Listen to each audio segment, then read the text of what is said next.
नमस्कार विद्यार्थी मित्रांनो, मी तुमचा अंकुश सर. आपलं तर बुक छान आहे, त्यात मात्र डाऊट नाही बेटा. आपल्याला ग्रॅव्हिटेशन हा टॉपिक झालेला आहे. त्यानंतर आता कोणता टॉपिक करायचा, कोणत्या टॉपिकमध्ये कोणते क्वेश्चन आहेत, मोस्ट इम्पॉर्टंट कोणते क्वेश्चन आहेत, फक्त नोटबुक घेऊन बसत राहा, पेन आणि नोटबुक, आणि जेणेकरून टिक मार्क करत चला. तो क्वेश्चन्स इम्पॉर्टंट आहे, किती मार्काला वेटेज काय आहे आणि त्याचे मार्क कसे स्कीम घ्यायचे, हे पूर्ण तुमचं ते बुक आहे, science and technology part first. मी तुमचा अंकुश सर. ओके, तर मग आता वेळ वाया घालू नका बेटा, अगोदरच वेळ कमी आहे. आता तुमच्याकडे कसं आहे माहिती, भरपूर वेळ आहे असं वाटतंय, पण वेळ खूप कमी आहे. काही दिवस, 26 days ओनली, 26 दिवसावर आपली येऊन परीक्षा थांबलेली आहे. आपल्याला जास्तीत जास्त अभ्यास कमी वेळेमध्ये तर करायचंच आहे. आज तुम्ही तर करत आहात, यात तील मात्र डाऊट नाही. हो की नाही? हो ना. मग इकडे बघ भावड्या, इकडे बघ. आता लक्षात घे, लुक पेक्षा बुक महत्वाचं आहेच, त्यात काही डाऊट नाही. ओके, बघ आता कोणता टॉपिक करायचंय, कोणता टॉपिक नाही करायचं, कोणत्या टॉपिक मध्ये मोस्ट इम्पॉर्टंट क्वेश्चन कोणते आहेत, कोणत्या टॉपिक मध्ये नाही, हे आपल्याला वन शॉर्ट व्हिडिओ मध्ये ह्या बघणार आहात तुम्ही. अगदी लेक्चर खूप छान होणार आहे, त्यात मात्र शंका नाही. फक्त नोट डाऊन करत चला बेटा. ओके, वेळ वाया घालायचा नाही. अगोदरच आपल्याकडे वेळ खूप कमी आहे, वेळ वाया घालायचं नाही. वेळ आपल्याकडे खूप कमी आहे. तुमचं हे बुक असू द्या, कारण तुमची नजर ह्या बुक मध्ये असेल ना बेटा, ह्या बुक मध्ये असायला हवी. तुमची नजर असते ना ह्या बुकवर, तर मग आपल्याला पूर्ण फोकस वाटतं की याच्यातलंच आहे, पूर्ण फोकस वाटतं हे की याच्यातलंच आहे क्वेश्चन. टॉपिक नुसार बेटा, टॉपिक नुसार, एक एक टॉपिक नुसार. ओके, मग आपल्याला फर्स्टली ग्रॅव्हिटेशन टॉपिक मध्ये काय काय करायचं, थेरी प्लस प्रॉब्लेम, काय करायचे काय करायचं नाही ते सांगतो. ते फक्त नोट डाऊन करत चला, एकदम सोप्या पद्धतीत ग्रॅव्हिटेशन. त्यानंतर एक टॉपिक असतील, पूर्ण 10 टॉपिकचं सांगणार आहे.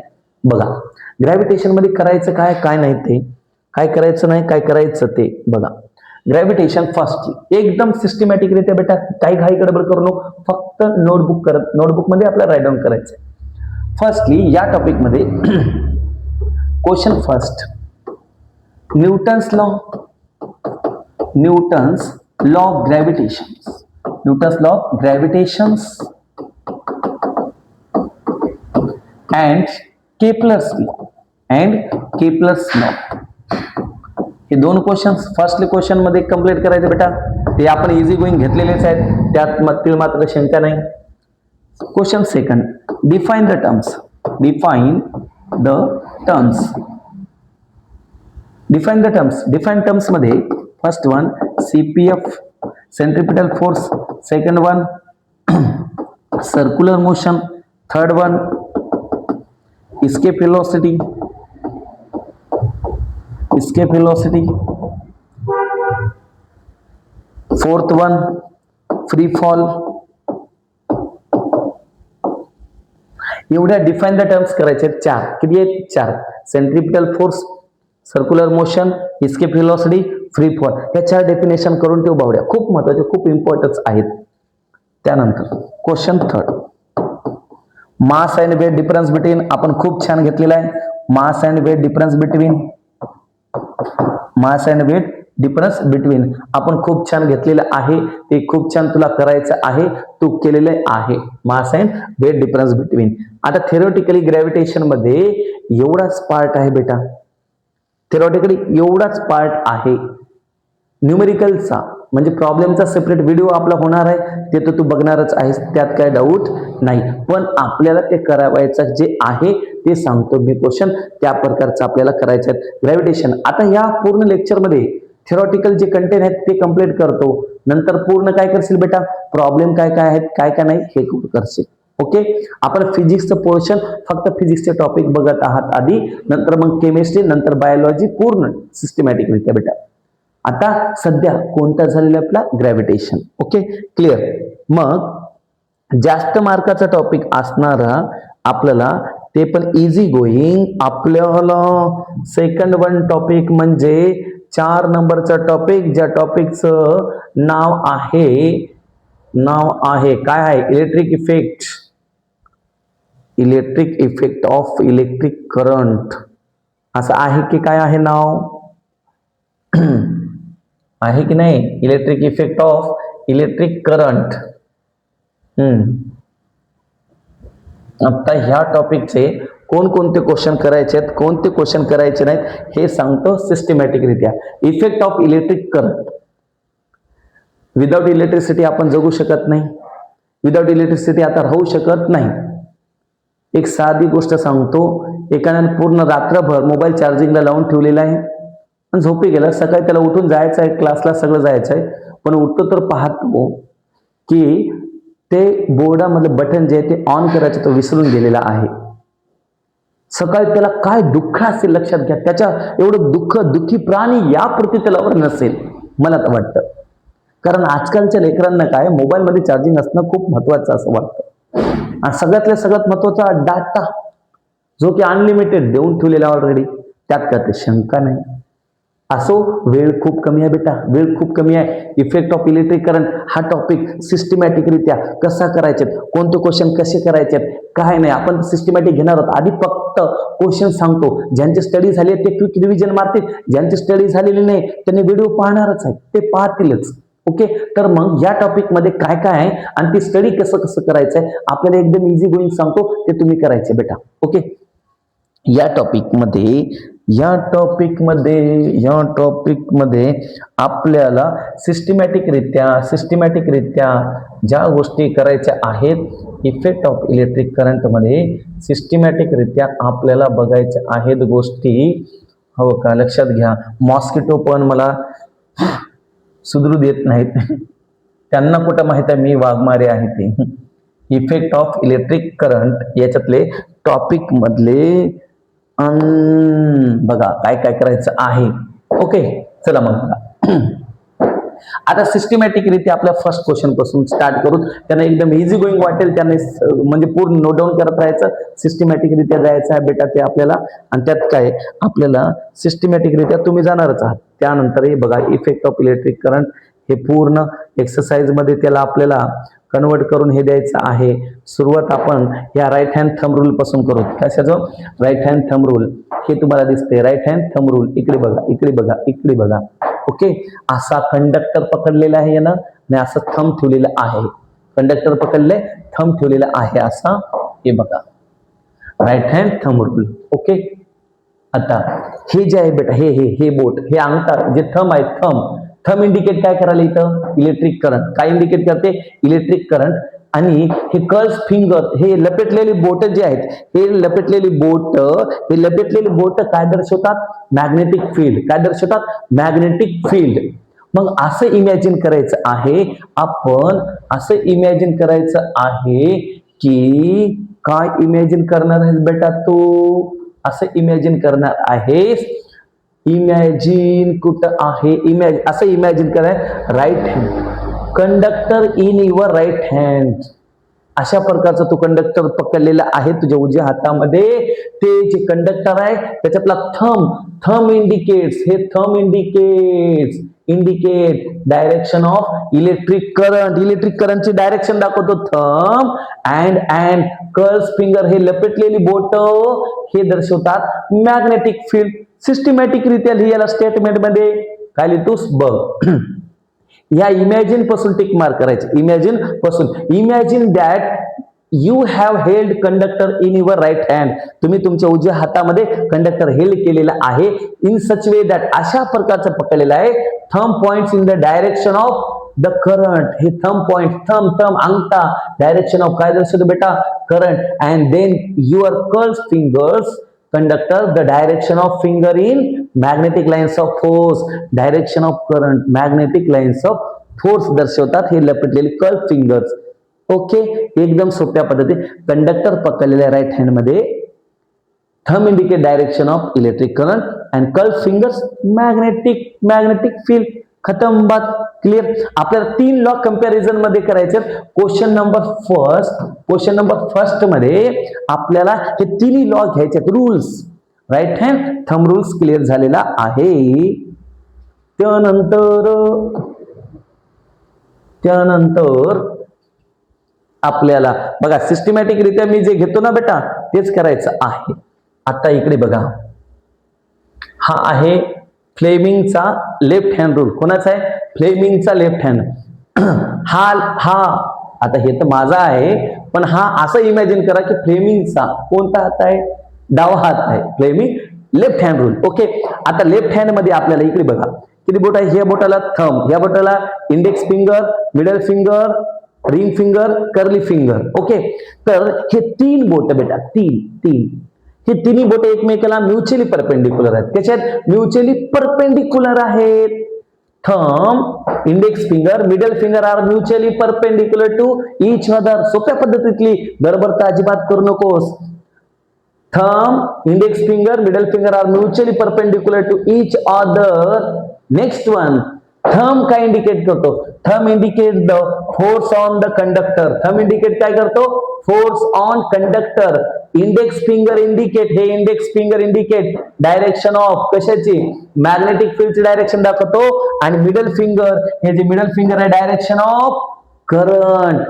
तीनच डायरेक्शन आहे बेटा. हे बघ, थंब इंडिकेट करतो force on conductor, index finger indicate करतो डायरेक्शन ऑफ मॅग्नेटिक फील्ड, आणि मिडल फिंगर इंडिकेट करतो डायरेक्शन ऑफ इलेक्ट्रिक करंट. आणि हे स्टार्टअप कसं करायचं एकदम इझी वेने सांगतो. आधी मन लावून बघ बेटा, इकडे बघ बे, तिकडे बघ नको, इकडे बघ ना. एवढं छान सांगतो तरी तुझं लक्ष नाही. हा सगळा खट्टाटो तुमच्यासाठी चला, तुम्ही काय करू राहिले? इकडे बघ ना. मग हे 3 बोट thumb, index finger, middle finger are mutually perpendicular to each other. एकमेकाला परस्पर लंब आहेत. Thumb indicate direction of force on conductor, index finger indicate direction of magnetic field, middle finger indicate direction of current. Clear? Fleming's left hand rule एकदम systematic रित्या, घाई गडबड अजिबात करायची नाही, सिस्टमॅटिक रित्या कव्हर झालेला आहे. तिन्ही बोटे एकमेकाला परपेंडिक्युलर. हे काय दर्शवते? हे काय दर्शवते? हे काय दर्शवते? लिहून टाक. झाला. क्लिअर? नेक्स्ट, फ्लेमिंगचा लेफ्ट हँड रूल झाला. फ्लेमिंगचा आता बघायचा आपल्याला राईट हँड रूल, कारण आपल्याला पहिल्या क्वेश्चन मध्ये तिन्ही रूल्स बघायचे आहेत. पहिल्या क्वेश्चन्स मध्ये तिन्ही रूल्स बघायचे आहेत. बघा आता राईट हँड रूल म्हणलेला आहे. एवढं तर कळते भावड्या, तुला कळतं. किती बोट आहेत? हे 3. किती बोट आहेत? 3. आणि तिन्ही बोट एकमेकाला कशा आहेत? म्युच्युअली परपेंडिक्युलर आहेत. कोण कोण? Thumb, index finger, middle finger. Thumb, index finger, middle finger are mutually perpendicular to each other. Same वाक्य, सेम वाक्य. Thumb, index finger, middle finger are mutually perpendicular to each other. हे तिन्ही परस्पराला लंब आहेत. आता बघ कोणतं काय दर्शवते ते. थंब इंडिकेट्स करतो मोशन ऑफ कंडक्टर. हे जे थंब आहे मोशन ऑफ काय दाखवतो? कंडक्टरची मोशन दाखवतो thumb. Index finger indicate direction of कोणती field? Magnetic field. Direction of magnetic field. Index finger indicate करतो डायरेक्शन ऑफ मॅग्नेटिक फील्ड. इकडे बॅक. आणि मिडल फिंगर, हे मिडल फिंगर इंडिकेट करतो direction of induced current. Direction of induced current. किती systematic आहे. Thumb, index finger, middle finger are mutually perpendicular to each other. Clear? Thumb indicates काय करतो? Motion of conductor. Index finger direction of magnetic field and middle finger direction of induced current. हे तिघ जण काय दर्शवतात? Indicate काय करतात? ते तिघ जण इंडिकेट हे केलेलं आहेत. कोणत्या लॉ मध्ये? सेकंड रूल की थर्ड रूल? अबे तू जागेवर नाहीस, आहेस काय? फ्लेमिंगचा राईट हँड रूल चाललाय, फ्लेमिंगचा लेफ्ट हँड रूल चाललाय, आणि राईट हँड थंब रूल चाललाय. तुला जर म्हणलं मी आता दुसरा क्वेश्चन म्हणलं तर तू म्हणशील हो बरोबर आहे, पण लक्षात ठेव भावड्या मी काय म्हणतो ते. क्वेश्चन फर्स्ट मध्ये आपल्याला इफेक्ट ऑफ इलेक्ट्रिक करंट मध्ये क्वेश्चन फर्स्ट मध्ये 3 रूल घ्यायचे. कोणकोणते?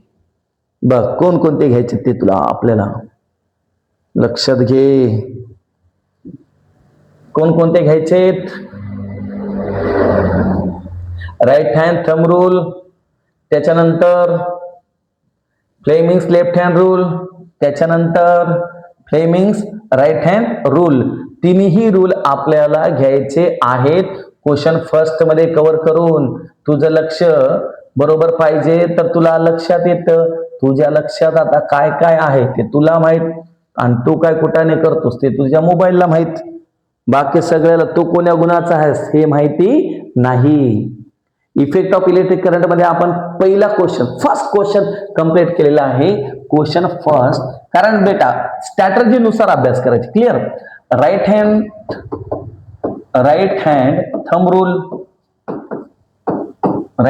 Thumb rule. दुसरं याच्यामध्येच फ्लेमिंग्स लेफ्ट और right hand. Question first completed. आणि question two most important solenoid. Second one, next question solenoid पाहायचा आपल्याला. पहिला क्वेश्चन तर कंप्लीटिंग झालेला आहे. नेक्स्ट क्वेश्चन आपल्याला करायचा आहे सोलेनॉइड. नालकुंतल कुठं वापरतात, काय त्याचं स्ट्रक्चर आहे, कोणती डायग्राम आहे, त्याचं एक्सप्लेनेशन काय हे पाहायचं आहे. सोलेनॉइड सेकंड वाला क्वेश्चन नालकुंतल. ओके. तर मग बघा आपल्याला सोलेनॉइड विषयी शिकायचं बेटा. ही डायग्राम आहे तुमची सोलेनॉइड. अत्यंत सिस्टमॅटिक रित्या बेटा याचे एक ना एक पॉइंट करायचे, कारण एक्सरसाइज मध्ये क्वेश्चन नंबर 9 आहे याच्यावरच. क्वेश्चन 9 आहे. मी टिक मार्क करतो, जे पॉइंट सांगतोय ते परफेक्टली करायचं आहे. ओके. ही डायग्राम आहे magnetic field due to current in solenoid. आता सोलेनॉइडच्या आधी डेफ आहे. काय डेफ? पहिल्या पॉइंट्स मध्ये डेफ.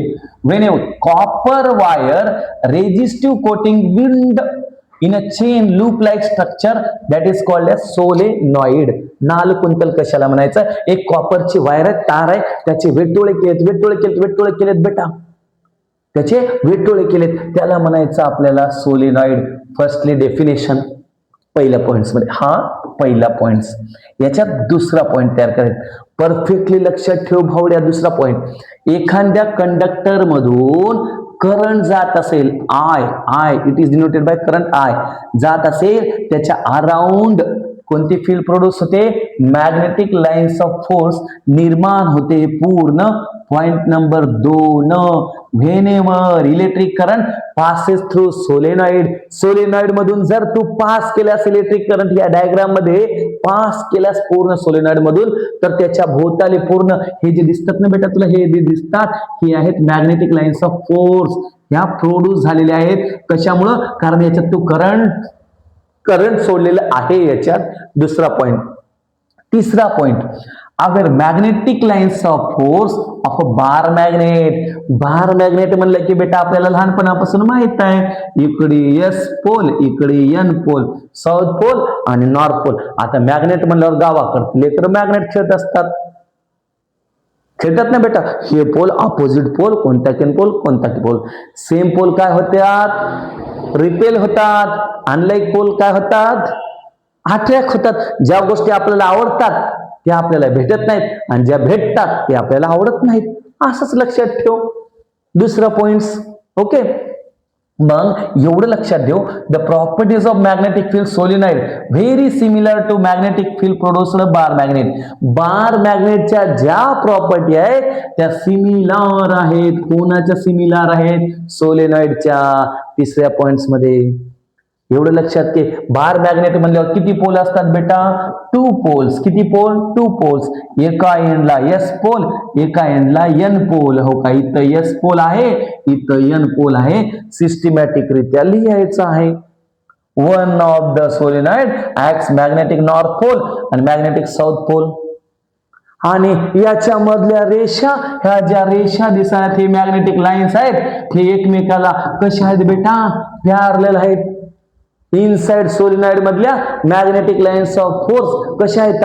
पॅरलल आहेत. पॅरलल टू ईच अदर आहेत. ते इंटरसेक्ट करत नाहीत. Can never be intersect to each other. ते एकमेकाला इंटरसेक्ट करत नाहीत. सोलेनॉइडचे छानसे डायग्राम काढायचे आणि पॉइंट्स बनवायचे. किती सोपे आहेत बघ. पहिलं पॉइंट डेफिनेशन. ओके. नोटबुक घेऊन बसत राहा, टिक मार्क करत राहा, किंवा टेक्स्ट असेल तर त्याच्यात सुद्धा पॉइंट टिक मार्क करत राहा बेटा. उग बस नको, उग बघ नको, काहीतरी आउटपुट दे.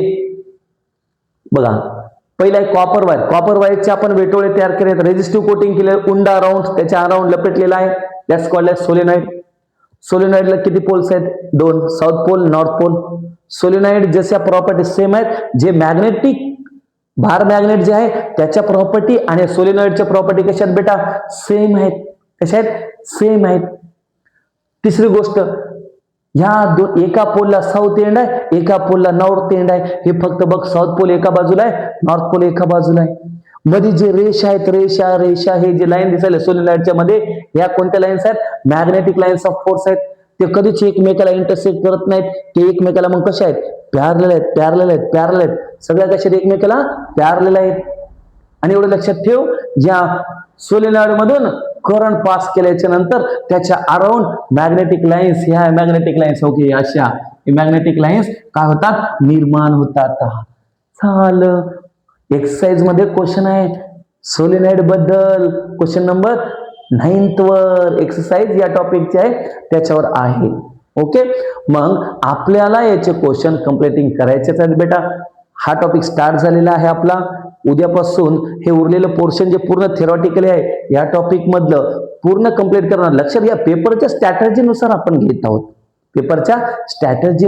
घेत आहोत. पण पॉइंट इझी गोईंग, हे जे मी सांगतो ना बेटा, पॉइंट्स एकदम इझी गोईंग करायचे आहेत. लाग भावड्या कामाला, कालावधी खूप कमी आहे आणि डू ऑर डाय आणि तू करणारच आहेस बेटा. Okay, thanks lot.